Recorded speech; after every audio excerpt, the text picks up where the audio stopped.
Sleeping Beauty. Read the story along with me and find out what happens. You'll know when it's time to turn the page when you hear this sound.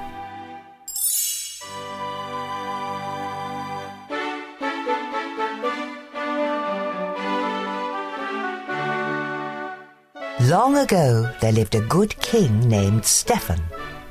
For many years, King Stephen and his queen wished and wished for a child. At last, their wish came true. The king and queen named their daughter Aurora. A great feast was planned to celebrate the birth of the new princess. Everyone in the kingdom came to the feast. King Hubert arrived with his son, Prince Philip. The two kings decided that one day Philip and Aurora would marry. That way our kingdoms will always be united, King Hubert told his son. 3 good fairies came to the feast. Each had a special gift for the princess. Flora waved her wand. I give you the gift of beauty. My gift shall be the gift of song, said Fauna. And my gift, began Merryweather. Suddenly, a blast of wind blew open the castle doors. A bright flame filled the room. Then the wicked fairy, Maleficent, appeared from the flame. You did not invite me to the feast, King Stephen, but I too have a gift for the princess. Maleficent pointed at the cradle. Before the sun sets on her 16th birthday, the princess will prick her finger on the spindle of a spinning wheel, and she will die. Seize that creature, shouted the king. But Maleficent disappeared in a cloud of smoke. Luckily, Merryweather still had her magical gift to give. The good fairy could not undo the evil spell, but she could soften it. Merryweather waved her wand. Sweet Aurora, she said, not in death, but just in sleep, the fateful prophecy you'll keep. From this slumber you shall wake, when true love's kiss the spell shall break. King Stephen had all the spinning wheels in the kingdom burned. If there are no spinning wheels, he told the queen, our daughter will be safe from harm. The 3 fairies knew Aurora still wasn't safe. Flora had an idea. The fairies would secretly raise the princess themselves in a cottage in the woods. And no magic, Flora told the others. Then Maleficent will never be able to find us. The fairies explained their plan to the king and queen. Reluctantly, the king and queen agreed. That night, 3 peasant women left the castle with a small bundle. The 3 women arrived at a cottage nestled deep in the forest. We must never call her Princess Aurora, Flora told the others. Her new name is Briar Rose. 16 happy years passed. Briar Rose grew into a lovely young woman. She did not know she was a princess, and she had never heard of the evil fairy. But Maleficent had not forgotten the princess. For years her soldiers had searched the kingdom. At last, they gave up. We checked every cradle, they told Maleficent. Fools, she shouted. You've been looking for a baby all these years. Maleficent turned to her pet raven. You are my last hope. Search for a maid of 16 with hair of gold. Go and do not fail me. The raven flew off into the night. The next day was Briar Rose's 16th birthday. The fairies wanted to surprise her with a party, so they sent her out of the cottage. We need berries, Fauna said. Lots of berries, added Flora. Don't hurry back, called Merryweather. The fairies set to work. Flora made a dress, Fauna baked a cake. This dress looks awful, declared Merryweather. The fairies needed a little magic. Meanwhile, Briar Rose was singing to the forest animals.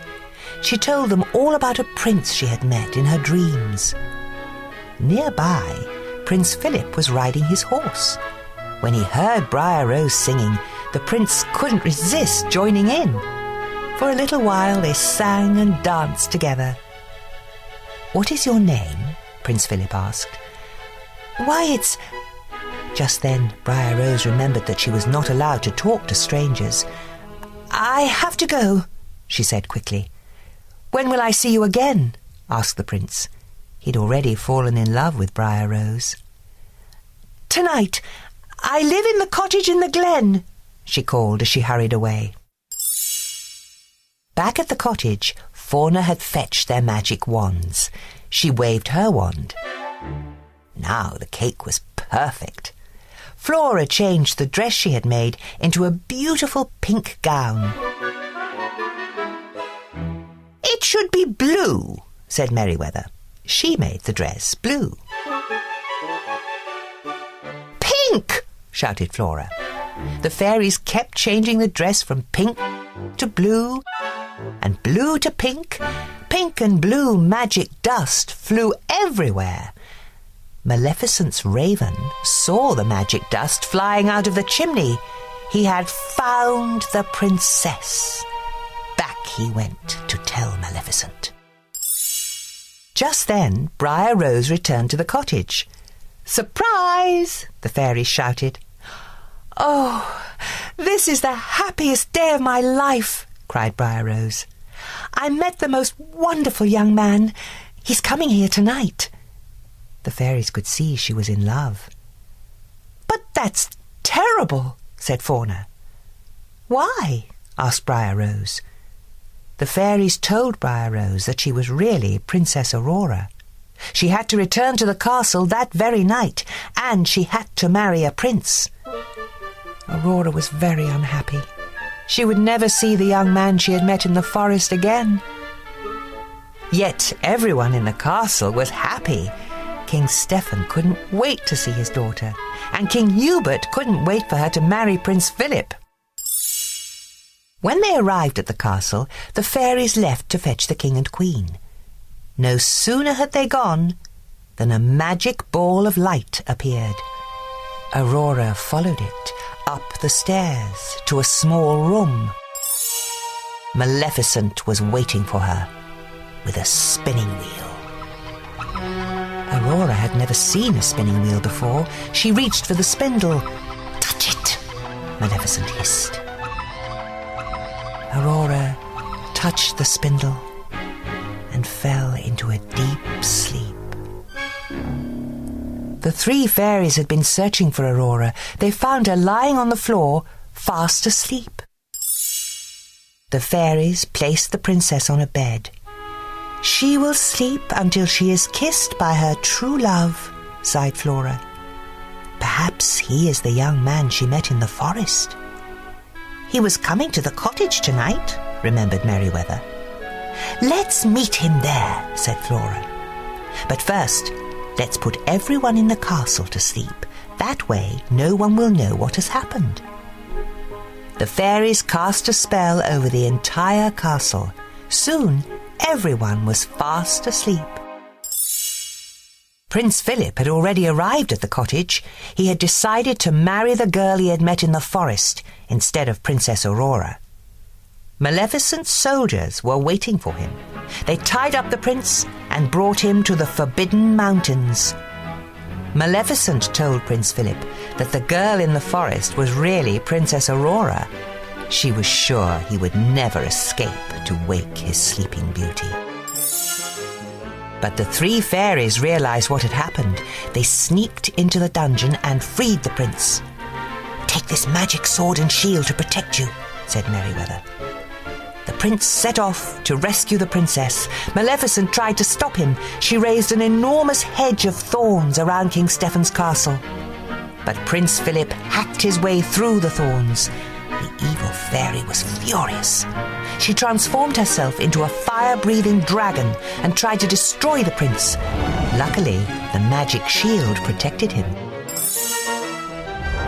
Finally, the prince saw his chance. He threw the sword at the dragon's heart. That was the end of the dragon. And the evil fairy, too. The prince entered the palace yard. Everyone was sleeping. He raced up the stairs to the tower. He found Princess Aurora asleep on the bed. As soon as he kissed her, Aurora's eyes opened. The spell had been broken. Everyone else in the castle woke up too. The king and queen were very happy to see their daughter, and King Hubert was very happy to learn that the prince and princess were in love. The three fairies watched as the young couple danced across the floor. "I just love happy endings," sighed Fauna. Flora and Merryweather couldn't have agreed more.